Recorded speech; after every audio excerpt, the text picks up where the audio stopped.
네, 안녕하십니까.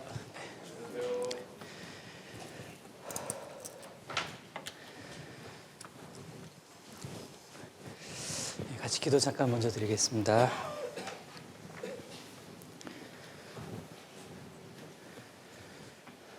우리를 구원해 주시고 우리를 또 주님의 몸된 교회 가운데 거할 수 있도록 또 인도해 주셨고, 특별히 하나님의 귀한 일을 맡아 수고할 수 있는 충성된 직분을 허락해 주셔서 감사드립니다.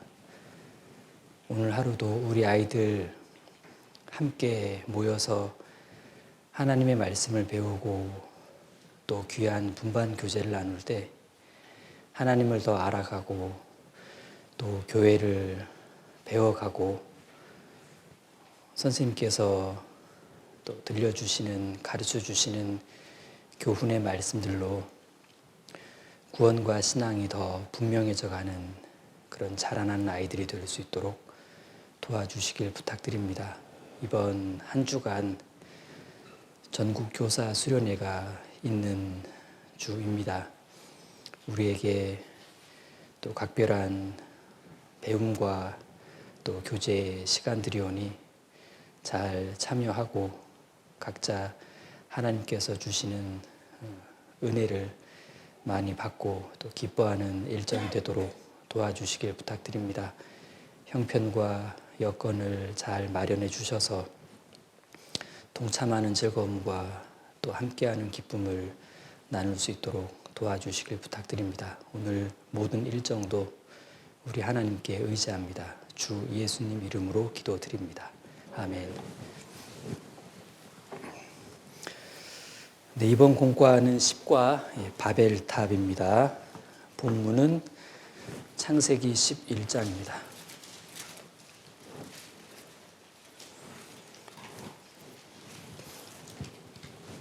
창세기 11장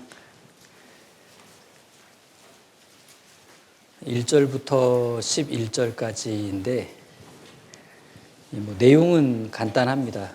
교훈은 강력하죠. 1절부터 11절을 제가 읽어 올리겠습니다.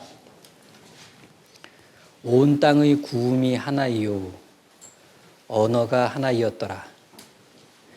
이에 그들이 동방으로 옮기다가 신할 평지를 만나 거기 거하고 서로 말하되 자 벽돌을 만들어 견고히 굽자 하고 이에 벽돌로 돌을 대신하여 역청으로 진흙을 대신하고 또 말하되 자 성과 대를 쌓아 꼭대기를 하늘에 닿게 하여 우리의 이름을 내고 온 지면에 흩어짐을 면하자 하였더니 여호와께서 인생들에 쌓는 성과 대를 보시려고 강림하셨더라.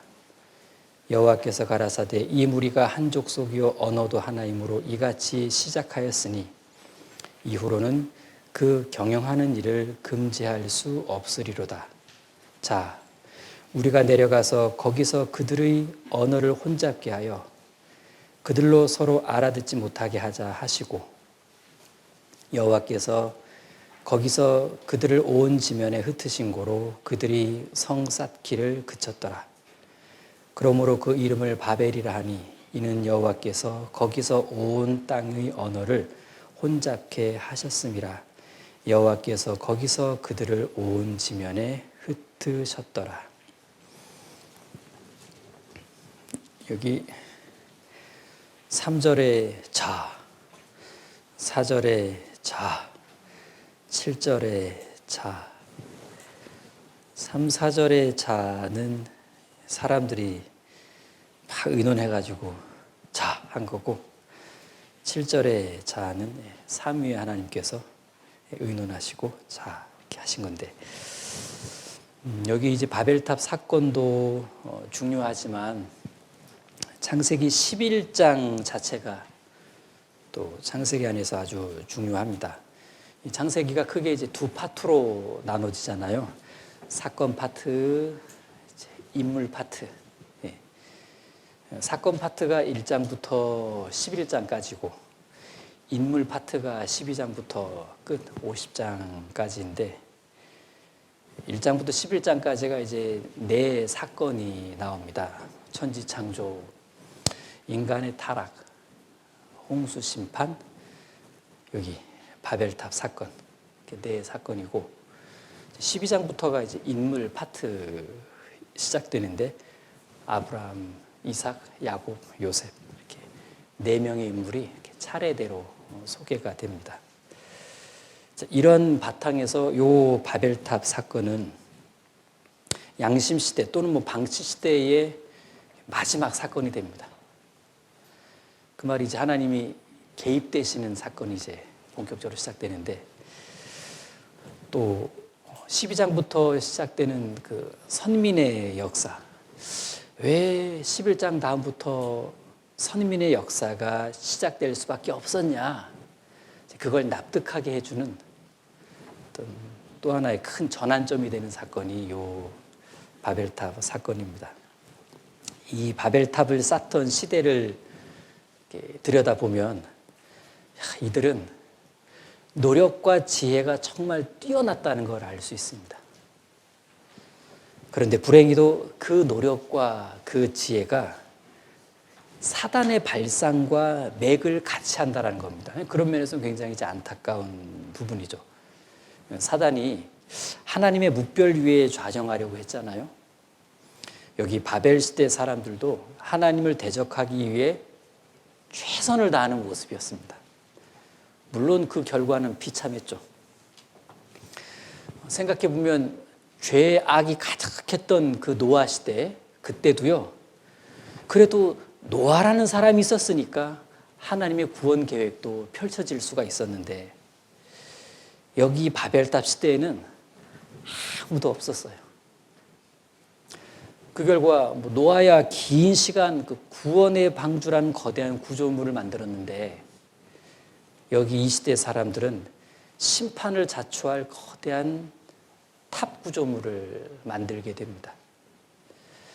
노아의 가족들은 그동안 그 축적된 많은 지식과 정보, 어떤 재능들을 오로지 방주 만드는 데 사용했어요.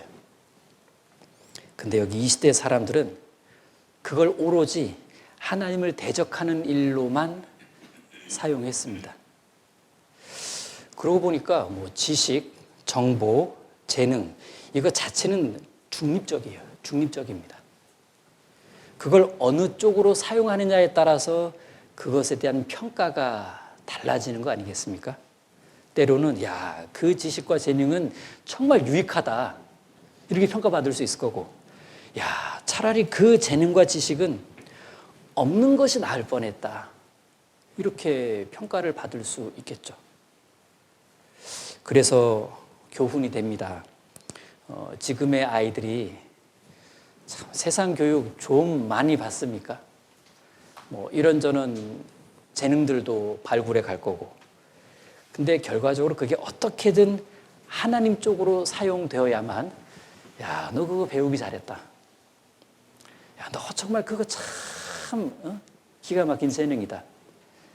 이런 아름다운 평가를 받을 수가 있을 겁니다. 그러자면 확실한 신앙 교육이 필요합니다. 확실한 신앙 교육이 있어야만 그런 좋은 지식과 재능, 정보들을 신앙 쪽으로, 하나님 쪽으로 사용할 거니까. 그래서 어릴 때부터 우리가 야금야금 하나님 앞에서 아름다운 비전, 사명, 좀 그리스도인다운 꿈, 목표 이런 게 이렇게 야금야금 심겨지면 중고등부 시절에 올라가게 되면 그리스도인다운 비전과 사명, 꿈과 목표는 이런 거구나 해서 자기가 막 습득하고 있는 그런 지식 정보 또는 개발해 가고 있는 재능들을 이거 이쪽으로 사용해야 되겠네. 얼마나 하나님께서 기뻐하시고 거기에 축복을 더해 주실까. 그런 면에서는 참 단계적인 교회학교 이 교육이 중요하고 그 교육 현장에 있는 교사의 역할은 너무나 중요하다. 이렇게 거의 뭐 단정적으로 말할 수가 있겠죠.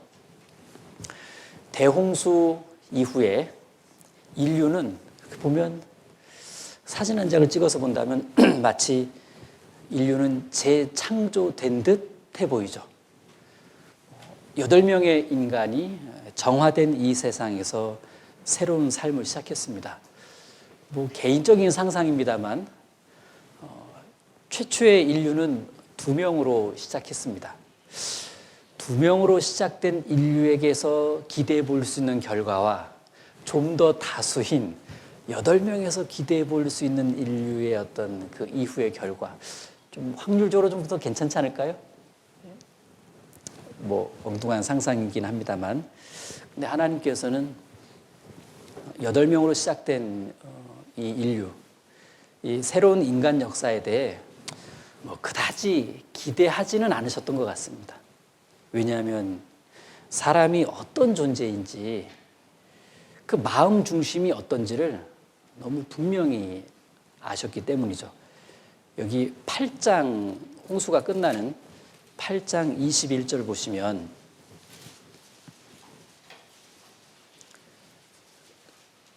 제가 읽으면서 해석을 삽입해 보겠습니다.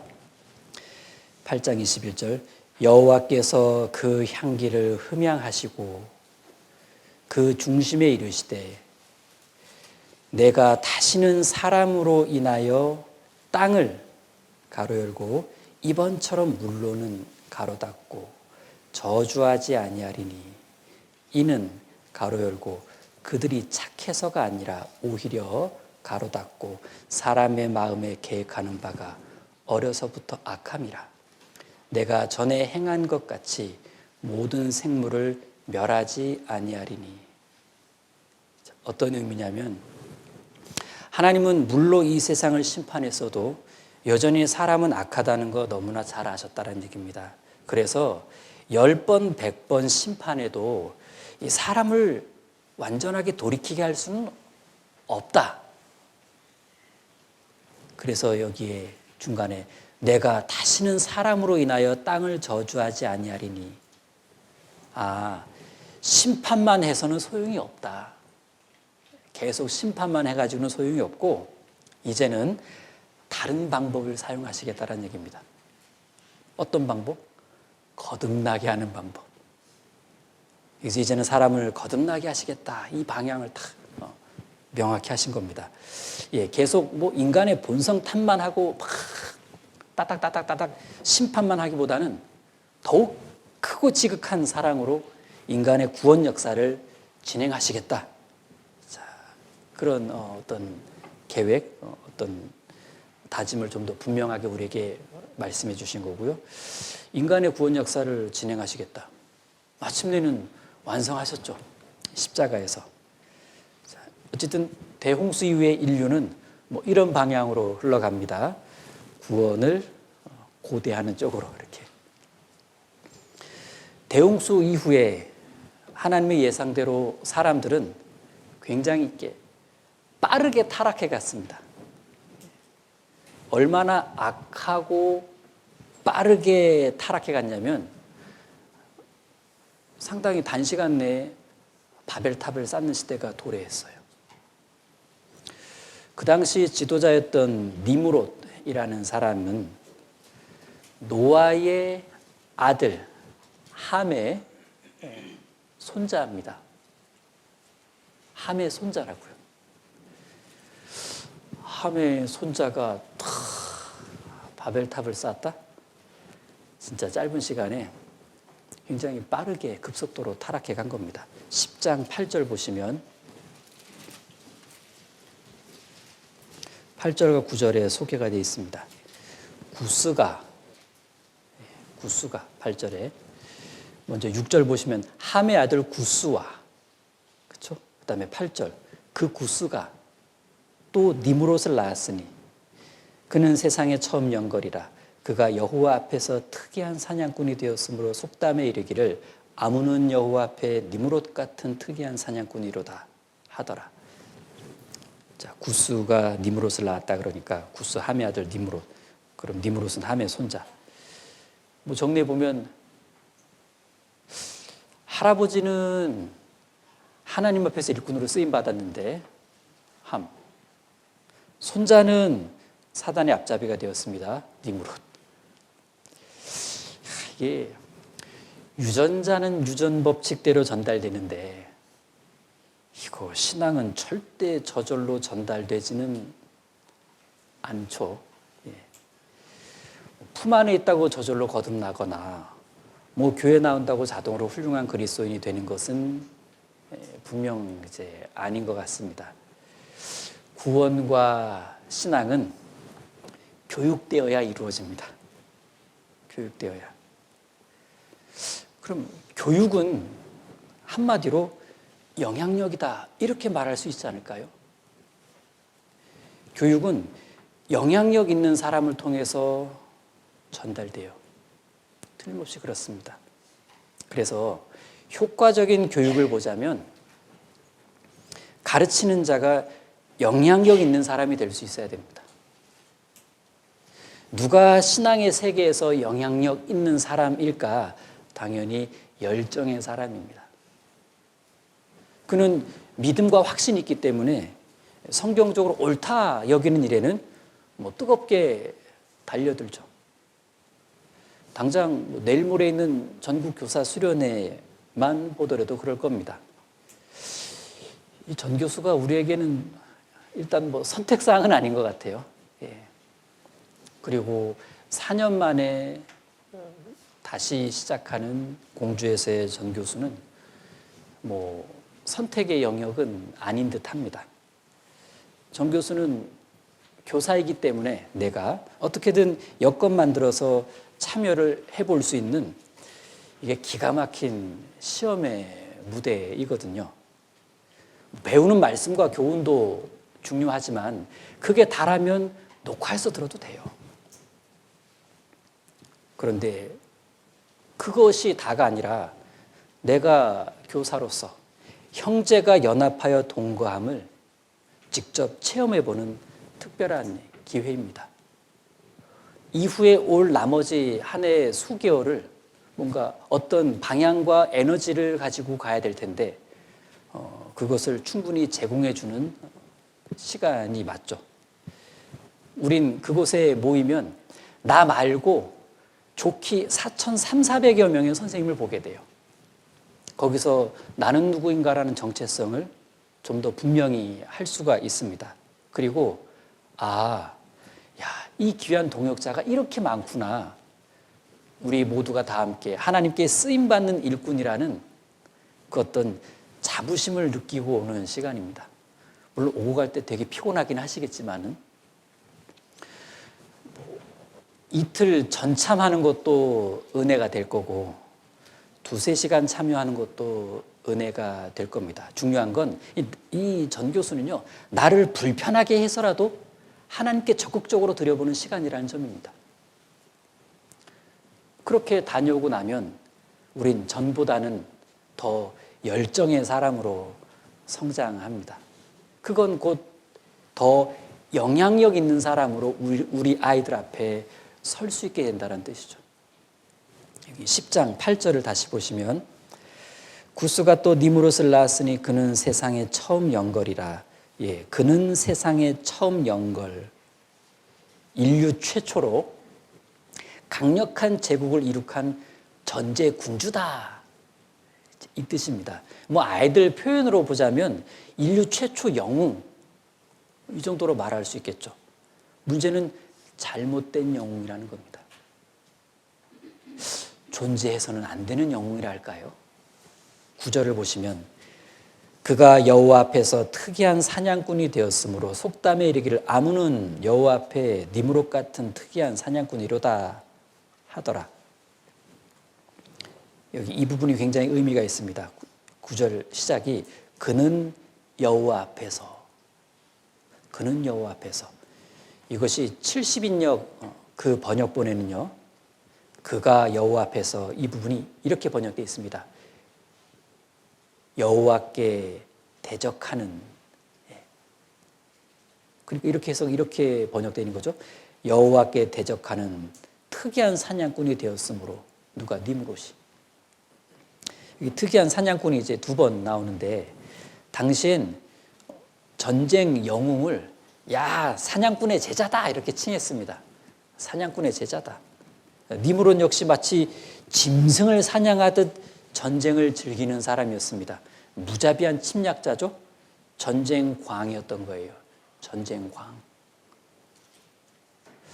간단히 정리해 본다면 대홍수 얼마 후 이 땅엔 하나님을 대적함으로 인간의 영혼을 짓밟는 최초의 전쟁 영웅 군주가 등장한 거죠. 그리고 그 니므롯의 제국, 그 나라 영토가 그 다음 10절에 소개되어 있습니다. 영토 소개입니다. 10절과 11절 보시면 의미 있는 2 단어가 나옵니다. 자, 그의 나라는 시날 땅의 바벨과 에렉과 악깃과 갈레에서 시작되었으며 11절 그가 그 땅에서 아수르로 나아가 니느웨와 르호보딜과 갈라와 이렇게 됐습니다. 바벨과 아수르가 나오죠. 그런데 시작은 그의 나라는 여러분 나라 국가가 탄생했습니다. 그의 나라는 자 여기서 처음 국가가 탄생했어요. 야, 근데 생겨난 나라가 하필 하나님을 대적하는 나라였습니다. 그리고 바벨 10절에 바벨 11절에 아수르 니므롯이 세운 나라에 바벨론과 아수르가 들어갑니다. 그런데 이 아수르와 바벨론은 나중에 하나님의 백성 북이스라엘과 남유다를 멸망시키잖아요. 이제 이 장소, 이 터에서 일어나게 되는 일이 바벨탑 건축입니다. 11장 4절입니다. 또 말하되 자 성과 대를 쌓아 대 꼭대기를 하늘에 닿게 하여 우리 이름을 내고 온 지면에 흩어짐을 면하자 하였더니 성, 대 꼭대기 이렇게 나오죠. 성은 시티, 도시를 말합니다. 대는 타워, 빌딩을 말합니다. 그러니까 대 꼭대기는 타워 꼭대기니까 대 꼭대기를 하늘에 닿게 하자 했다는 건 아주 높은 빌딩을 계획한 겁니다. 말이 높은 빌딩이지 실은 하늘을 찌르는 교만을 보여준 겁니다. 성과 대를 쌓아 대 꼭대기를 하늘에 닿게 하여 여기 성을 쌓겠다 이렇게 했는데 성 쌓을 필요가 있었을까요? 성 쌓을 필요가 없었죠. 왜냐? 하나님이 성이시니까. 하나님이 산성이신데 이들은 하나님 아닌 다른 산성을 쌓은 겁니다. 불필요한 수고를 시작한 거예요. 하나님이 산성이신데 하나님 아닌 다른 산성을 쌓겠다? 이거 시간 낭비, 에너지 낭비, 인생 낭비로 가는 거죠. 무엇보다 이건 저주와 심판을 자초하는 길이었습니다. 이들의 이러한 성 쌓기 모습은 그냥 하나님을 등지고 외면하는 모습이었죠. 자기들 방식으로 세상으로부터 보호를 받겠다 이런 방편으로 이제 만든 건데, 근데 이게 가인 때부터 그랬어요. 가인 때부터 그랬습니다. 4장 17절 보시면요. 4장 17절. 4장에 가인과 아벨 이야기가 시작되는데 16절부터 가인 이야기가 나오고 17절에 아내와 동침하니 그가 잉태하여 에녹을 낳은지라 가인이 뭐를 쌓고? 성을 쌓고 그 아들의 이름으로 성을 이름하여 에녹이라 하였더라. 성 이름이 에녹이네. 에녹성을 쌓은 건데 이때부터 인간은 이제 자기들 스스로의 보호 방편으로 성을 쌓는 그 일을 시작한 한 것 같습니다. 그런데 전혀 다른 목적으로 쌓게 되는 성들도 있죠. 전혀 다른 목적으로 쌓는 성. 자, 하나의 예만 보자면 많은 예가 있겠지만 느헤미야 2장입니다. 에스라 느헤미야 2장 보시면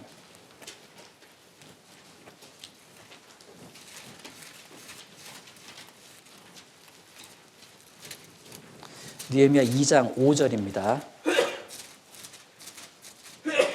2장 5절 제가 읽겠습니다. 왕에게 고하되, 네, 지금 아닥사스다 왕과 느헤미야의 1:1 독대 시간입니다. 왕에게 고하되 왕이 만일 즐겨하시고 종이 왕의 목전에서 은혜를 얻어 싸우면 나를 유다 땅 나의 열조의 묘실 있는 성읍에 보내어 그 성을 중건하게 하옵소서 하였는데, 이런 뜻이잖아요. 느헤미야가 왕에게 저요 성 쌓고 싶어요. 저 성 쌓아야 됩니다. 그런데 뭐 가인이나 니므롯 그들의 어떤 목적 의도와는 완전 다른 의도잖아요. 저 하나님 때문에, 그리고 하나님의 백성 때문에, 그리고 하나님을 경외하는 신앙 때문에 저 성 쌓으러 가야 됩니다. 그래서 갔어요. 17절과 18절. 예루살렘 도착해서 백성들에게 느헤미야가 일종의 호소를 하는 장면입니다. 후에 저희에게 이르기를 우리의 당한 곤경은 너희의 목도하는 바라 예루살렘이 황무하고 성문이 소화되었으니 자, 여기 자 나오잖아요. 자, 예루살렘 성을 중건하여 다시 수치를 받지 말자 하고, 또 저희에게 하나님의 선한 손이 나를 도우신 일과 왕이 내게 이른 말씀을 구하였더니 저희의 말이 일어나 건축하자 하고 모두 힘을 내어 이 선한 일 성 쌓기를 하려 하매. 그러니까 니므롯은 하나님을 대적하기 위해 백성들을 선동해서 성을 쌓았죠. 니므롯이요, 상상해 보자면 언변은 대단했을 것 같아요. 자, 쌓자. 그런데 여기 느헤미야와 같은 사람들은요, 자, 쌓자. 하나님께 나아가기 위해, 하나님의 백성답게 살기 위해, 그건 여호와 신앙을 회복하고 선민답게 살자, 하나님이 기뻐하시는 사람으로 살자, 이 목적으로 자, 성 쌓자. 그래서 마음 모아서 성을 쌓았어요. 하여튼 뭐 양쪽 다 성공을 했습니다. 백성들의 마음을 모으는 것은. 하나님을 대적하자고 마음을 모았고요. 하나님을 기쁘시게 드리자 쪽으로 마음을 모았습니다. 그리고 촥촥촥촥. 여러분, 바벨탑 쌓는 것도 기적적 작업이었지만, 무너진 예루살렘 성벽을 쌓는 것도 기적적인 작업이었습니다. 근데 결과가 좀 다르죠. 바벨탑은 끝내 성공을 보지 못했고 하나님이 쳤잖아요. 예루살렘 성은요 52일 만에 완성돼요. 왜요? 하나님이 세워주신 겁니다. 목적에 따라 무너뜨리거나 세워주시거나, 신앙도 일종의 성쌓기라면 목적을 잘 생각해 보면 되겠죠. 인생도 나름 하나님 앞에 성쌓기라면 인생의 방향과 목적을 생각해 볼 필요가 있습니다. 어느 쪽이냐에 따라 중간에 파탄 나는 수가 있고 굉장히 빠르게 잘 정비되고 완성될 수도 있다라는 교훈을 받아보는데, 그러니까 참 건축에는 두 종류가 있네. 하나님을 대적하는 건축이 하나 있고 하나님께로 나아가는 건축도 있는 셈이죠. 니므롯과 느헤미야가 이 둘의 극명한 차이를 보여주고 있습니다. 그 극명한 차이점의 원인이라고 본다면 하나님이 있고 없고예요.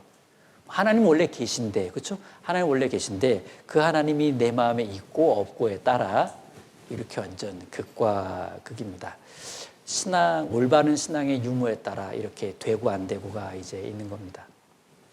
참 교훈이 되더라고요. 동일한 인생 계획을 세웠는데, 계획은 동일한 인생 계획인데 그게 이제 하나님이 들어간 계획이냐, 교회가 들어간 계획이 맞냐, 진리가 들어간 계획이 맞냐 아니냐에 따라 뒤의 결과는 불을 보듯 뻔할 겁니다. 불을 보듯. 저는 개인적으로 이 시대 우리의 아이들이요, 미래에 대한 어떤 꿈과 목표를 세울 때 꼭 하나님이 원인이 되어서 하나님께 영광이 되게 하려는 목적으로 인생의 꿈과 목표를 좀 만들어 갔으면 하는 간절한 바람인데, 역시 교육이 답입니다. 교육이 답입니다. 그리고 그런 좀 명쾌한 교육을 하자면 나부터가 한 주, 한 달의 플랜이 하나님이 원인이 되고 하나님께 영광이 되게 하려는 목적으로 한 주를 꾸려야 돼요. 그런 자연스러운 일상과 태도에서 흘러나오는 교육의 소재거리들은 아이들에게 좋은 영향을 끼칠 겁니다. 한편, 나는 지금 어떤 인생의 성을 건축하고 있는가 자문해 볼 수 있겠죠? 내가 혹 지금 하나님과 상관없는 건축을 하고 있는 건 아닌지, 그럴 리는 없겠지만 혹시라도 하나님을 대적하는 건축을 하고 있는 건 아닌지, 모든 계획은 건축이라고 말할 수 있습니다. 그런 쪽으로 우리가 세심하게 살펴본다는 건 꽤 유익할 겁니다. 자, 생각해 봅니다. 열심히는 하는데, 정말 죽으라고 열심히는 하는데 그게 하나님의 영광과 상관이 없다면 그게 다 뭔 소용입니까? 그래서 말하잖아요. 열심히 하는 것보다 중요한 건 올바로 하는 거라고. 뭐가 올바르게 하는 겁니까? 하나님이 기뻐하시는 쪽이 올바른 쪽이에요. 그리스도인이라면 당연히 열심히 살아야 하겠지만 정말 예민하게 신경 써야 될 부분은 그 열심이 하나님과 상관이 있어야 된다는 거예요. 하나님과 상관없는 열심은 결코 올바른 열심이라고 볼 수가 없다. 세상에서는 인정은 받겠지만은 우리가 세상에서 인정받으려고 구원의 길, 신앙의 길에 들어선 건 아니잖아요. 자, 유다서 1장 20절에는 이렇게 말씀합니다. 지극히 거룩한 믿음 위에 자기를 건축하라. 지극히 거룩한 믿음 위에 자기를 건축하라. 계획, 인생 다 건축으로 표현했어요. 왜? 이게 쌓아가는 거거든요. 1월달 쌓고 2월달 쌓고 3월달 쌓고 4월달 쌓고 23년 쌓고 24년 쌓고. 우린 시간을 흘러보내고 있는데 그 속에서 우리는 쌓아가고 있어요. 그 자기를 건축하는 일을 지극히 거룩한 믿음 위에 하라, 이렇게 말했습니다. 여러분, 나의 신앙 건축은요, 깨끗한 믿음 가운데에서 이루어져야 됩니다. 뭐가 깨끗한 믿음이냐? 양심이 알아요. 양심이 압니다. 각성된 그리스도의 양심은 딱 하려고 할 때 이건 좀 아니지. 그거 무시하지만 않으면 됩니다. 신나게 한참 건축했는데 돌아보니까 오염된 믿음 위에 했어요. 그때는 참 심각해지는 겁니다. 이거 그때도 어떻게 해야 되죠? 갈아엎어야 되나?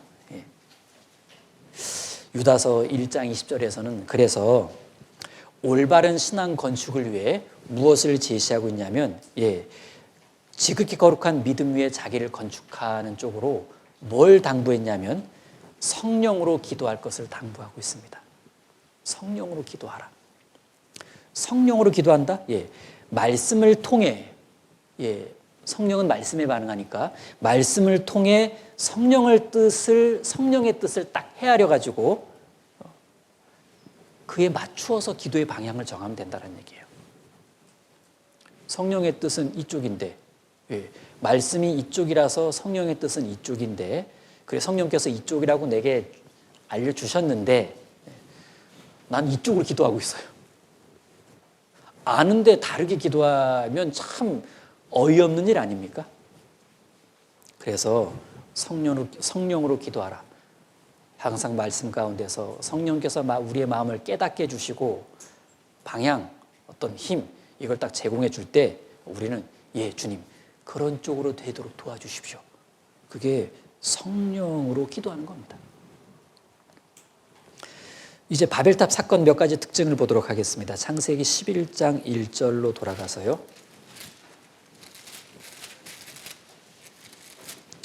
창세기 11장 1절.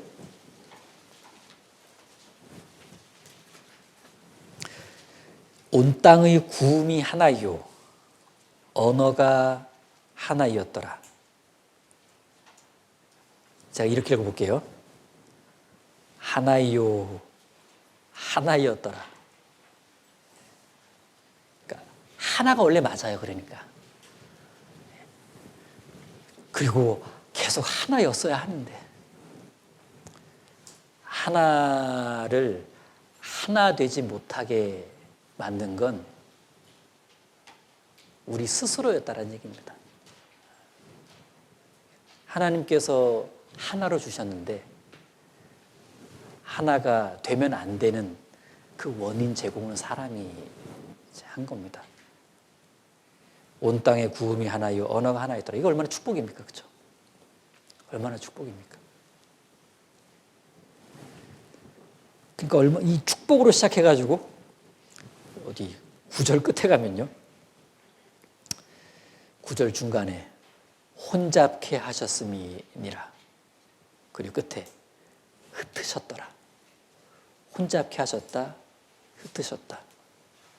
1절과 9절은 그렇게 완전히 이제 달라지는데 그 중간에 이제 원인된 사건이 나오는 겁니다. 원인된 사건이 자자하면서 2절 들어갑니다.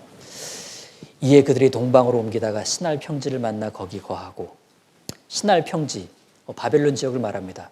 왜냐하면 그 앞에 10장 10절에서도 신할 땅의 바벨 이렇게 말했거든요. 신할 땅의 바벨. 자, 3절 보시면 서로 말하되 자 벽돌을 만들어 견고히 굽자 하고 이에 벽돌로 돌을 대신하여 역청으로 진흙을 대신하고. 서로 말하되 잠깐 말했겠어요? 한두 번 말했겠습니까? 날마다 얼마나 긴 시간을 자주 서로 모였는지 모르겠지만 자주 모여가지고 서로 말하되 정말 많은 토론과 회의, 교제가 있었다는 것을 알 수 있습니다. 그리고 서로 말하되 자. 결국 이들은 의견의 일치를 봐요. 자. 근데 그 의견의 일치가 무엇이었든지 간에 중요한 건 이들의 교제와 거기서 얻어진 결론 사이에는 하나님은 전혀 없었어요. 이렇게 하나님과 상관없이 모이고 하나님과 상관없는 회의하고 하나님과 무관한 교제를 나누고 그래서 얻어진 결론은 뻔하다 그리고 이렇다. 최고의 설계도와 최고의 건축 계획은 완성이 되었지만은 이 결과적으로 최악이었어요. 이게 끔찍한 일 아닙니까? 자자했는데 노력과 시간과 세상에 떠도는 말처럼 영혼까지 갈아 넣어서 그들은 뭔가를 막 최선을 다했는데 나온 게 이제 최악이에요. 자, 벽돌을 만들어 견고히 굽자 하고 이에 벽돌로 돌을 대신하여 역청으로 진흙을 대신하고. 이거 상당히 실험적, 과학적 대단한 경험을 지금 압축한 겁니다. 이 신할 평지가 돌보다는 흙이 많은 평원이에요. 돌이 전혀 없는 건 아닌데 뭘 큰 거를 건축하자면 그 돌 양으로는 안 되는 겁니다. 그러니까 설계도 자체가요, 어마어마했기 때문에 딱 보니까 견적 내보니까 자재 견적을 내보니까 이 양으로는 안 되는 거예요. 그들은 연구를 했죠. 턱없이 부족한 돌, 그거를 대체할 만한 뭔가를 만들어내야만 했습니다. 뭐 주택 몇 동이면 뭐 있는 돌 가지고 얼마든지 할 텐데, 이건 뭐 성과 대개념으로 가버리니까. 그래서 돌을 대신할 재료를 연구하고 개발하고, 그래서 딱 탄생시킨 게 구운 흑벽돌이었습니다. 구운 흑벽돌. 뭐 보통 흑벽돌은 자연광선으로 말려서 사용했을 텐데, 이들은 수많은 실험 끝에 흑벽돌도 자연광보다 불에 구우면 더 단단하고 가볍다는 연구 결과를 딱 확보합니다. 참 애썼어요. 최고의 발명품이 나온 거죠. 획기적인 신소재라고나 할까요? 획기적인 신소재. 아마 뭐 성임이 다 쌓은 것 마냥 축제를 벌였을 겁니다. 여러분, 드디어 우리가 개발했습니다. 막 신소재. 놀라운 사실은 하나님을 떠난, 하나님과 상관없는 연구에도 이와 같은 위대한 결과물이 나올 수가 있다는 거예요. 어쨌든 그들은 이것을 하나님을 대적하는 일로는 사용하지 말았어야 됐는데, 또 한편 생각해 보니까 인류 역사상 가장 큰 심판이었던 노아 홍수 사건 때에도요, 비록 세상은 죄악으로 가득했지만 그래도 하나님을 대적하는 쪽으로 이들처럼 이만한 거대한 프로젝트를 실행하지는 않았습니다. 더 악해졌다는 얘기예요, 이 시대가. 4절 보시면 또 말하되 자, 성과 대를 쌓아 대 꼭대기를 하늘에 닿게 하여 우리 이름을 내고 온 지면에 흩어짐을 면하자 하였더니, 이쯤 되면 사단의 본색이 드러나는 셈입니다. 사단은 하나님이 계셔야 할 자리에서 하나님을 이렇게 몰아내는 게 목적이죠. 거기에 자기가 앉는 게 최종 목표잖아요. 여기 이들도 같은 목적이었습니다. 이렇게 말하잖아요, 중간에. 우리의 이름을 내고. 완전 사단식 표현이죠. 마귀식 표현이죠. 우리의 이름을 내고. 이쯤 되면 뭐 완전히 하나님 지어버린 겁니다. 온 지면에 흩어짐을 면하자. 왜 흩어짐을 면하자고 이렇게 강력하게 의견의 일치를 봤을까? 이들 몽땅 하나님을 몰랐다라는 겁니다. 하나님을 몰랐기 때문에 흩어짐을 면하자라고 한 겁니다. 따라서 흩어져 번성하며 사는 것이 하나님의 축복이라는 사실을 까맣게 잊어버린 겁니다. 사단이 그렇게 가리운 거예요, 이들의 마음을. 자, 우리 교회의 2세대 아이들이요, 교회에 잘 다닙니다. 참 잘 다녀요. 그런데 잘 다녔는데, 15년 교회학교 교육을 받으면서 잘 다녔는데도 하나님을 잘 모른다면 걔네들이 이제 엉뚱한 얘기합니다.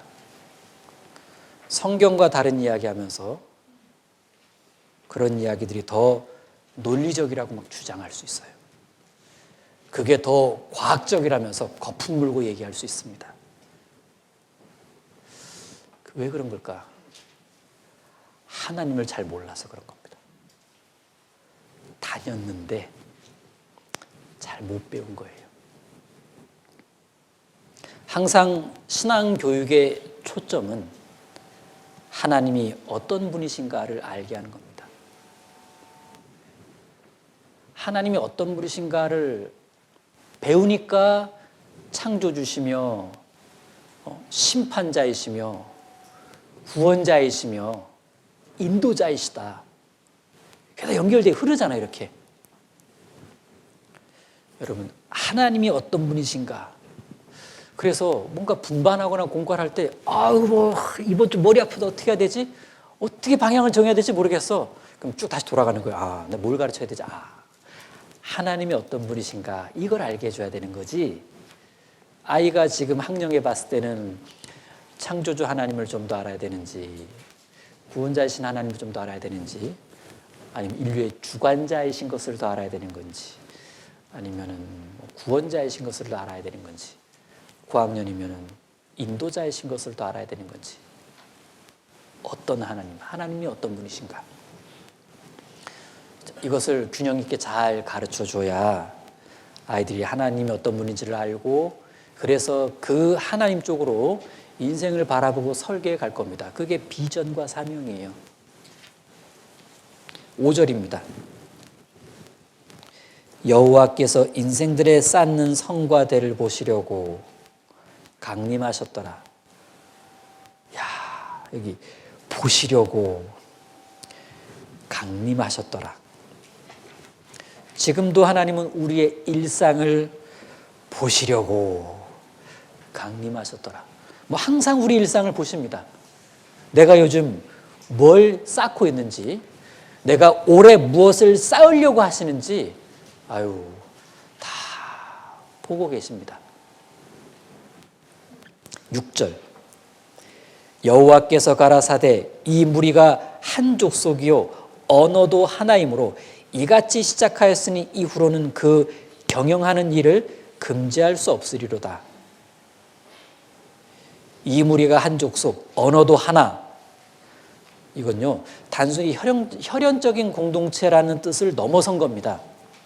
동일한 이상, 동일한 비전, 동일한 어떤 그 행동 목표, 이거를 추구하는 집단이란 뜻이에요. 이 무리가 한 족속이 언어도 하나이더라.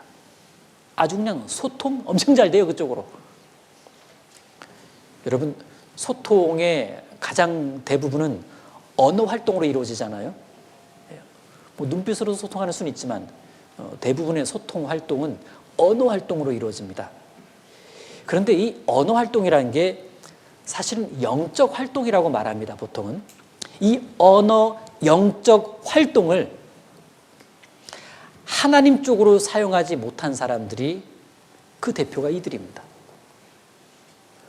이들은 오히려 하나님을 대적하는 일을 도모하는 쪽으로 이 언어 영적 활동을 아주 그냥 흠뻑 사용했습니다. 하나님께서 여기 이후로는 그 경영하는 일을 금지할 수 없으리로다. 이게 돌이킬 가능성이 없을 만큼 심각한 상태였다는 걸 말해주는데, 수정 교정 불가 상태, 방법은 깨뜨리는 수밖에 없는 겁니다. 파하는 거예요. 안 되겠다. 쳐. 그냥 딱 쳐. 파. 7절. 자, 우리가 내려가서 거기서 그들의 언어를 혼잡케 하여 그들로 서로 알아듣지 못하게 하자 하시고. 자, 우리가 내려가서.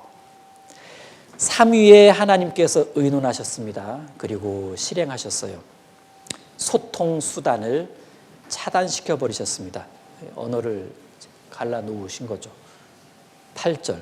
여호와께서 거기서 그들을 온 지면에서 흩으신 고로 그들이 성 쌓기를 그쳤더라. 결국 언어의 혼잡은 두 가지 결과를 가져왔죠. 첫 번째, 탑 쌓는 일이 중지됩니다. 탑 쌓는 일 자체가 중지돼요. 두 번째, 인간은 하나님의 원래 계획대로 흩어져 살게 됩니다.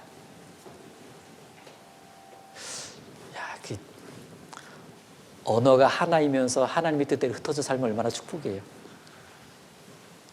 근데 언어가 흩어지는 상태로, 그러니까 언어가 흩어졌다. 심판이잖아요. 심판 받으면서 흩어진 겁니다. 안타깝죠. 9절. 그러므로 그 이름을 바벨이라 하니 이는 여호와께서 거기서 온 땅의 언어를 혼잡케 하셨습니다. 여호와께서 거기서 그들을 온 지면에 흩으셨더라. 자, 2번 반복되죠? 거기서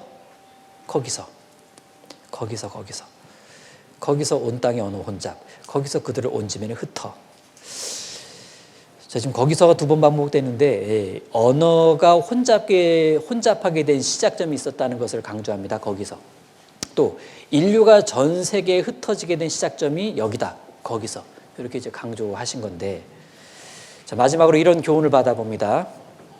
하나님은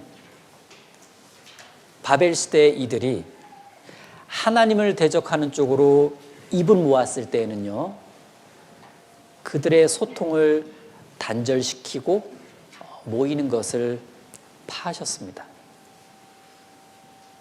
만일 내가 누군가와 함께 동역자를 판단하고 교회를 비방하고 교회 학교에 대한 부정적인 말을 하는 쪽으로 몇몇이 입을 모으잖아요.